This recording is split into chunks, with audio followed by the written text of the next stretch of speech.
Tu viens ou t'aimerais te lancer dans le TCG Pokémon, mais tu sais pas quel deck jouer? Pas de soucis, la méta vient pas mal de changer et j'ai quelques decks à te montrer. Tout d'abord, il y a Malvalam. Le but de Malvalam est tout simplement de défausser des énergies pour pouvoir taper plus fort. Avec la dernière extension qui est sortie, Solerock et Celerock lui permettent d'avoir un moteur de pioche beaucoup plus puissant et en même temps de défausser des énergies. Un autre point fort, le Gong, qui va lui permettre justement d'aller chercher ses Pokémon, mais aussi d'aller chercher des énergies pour pouvoir les défausser. Un grand classique aussi dans ce deck au niveau des Pokémon, c'est Tapatos, qui te permettra en early de défausser notre main et aussi de défausser pas mal d'énergie. On rajoute quelques cartes supporters qui sont vraiment importantes, comme Rosé qui va permettre de défausser très early, Bria qui peut surprendre en fin de game et qui va permettre de récupérer 3 récompenses, et bien évidemment une Hyper Ball pour aller chercher nos Pokémon, mais aussi pour défausser des énergies. Et on va compléter aussi avec l'énergie héritage qui nous permettra de temporiser un petit peu sur les récompenses de notre adversaire.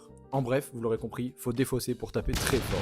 Passons à un deuxième deck qui vient de sortir très récemment, le deck Absol. Ce deck Absol a plusieurs options, c'est un deck assez complexe pour débuter, mais qui est relativement intéressant. Tout d'abord, vous aurez votre Pokémon principal, on va dire Absol, qui vous permet tout simplement de mettre KO votre adversaire pour 2 énergies s'il a 6 marqueurs attachés sur lui. Ensuite, vous aurez aussi un Kangourex qui vous permettra de piocher en early, 2 Fortusimia qui vous permettront de placer ces 60 marqueurs pour pouvoir mettre KO votre adversaire, un Pechaminus qui vous permettra non seulement de pouvoir bouger vos Pokémon, mais aussi de vous mettre des marqueurs pour pouvoir les déplacer. Le nouveau classique Lily pour piocher 8 cartes en début de game, un Latias pour plus de mobilité avec les Pokémon de base parce qu'on joue que des Pokémon de base, un masque d'Ogarpon pour plus de contrôle sur votre adversaire, un stade pour bien booster les PV et des outils vraiment utiles pour taper et tanker. Un deck relativement puissant et très polyvalent. Le deck Gros Mago qui était déjà présent mais qui maintenant est devenu encore plus puissant.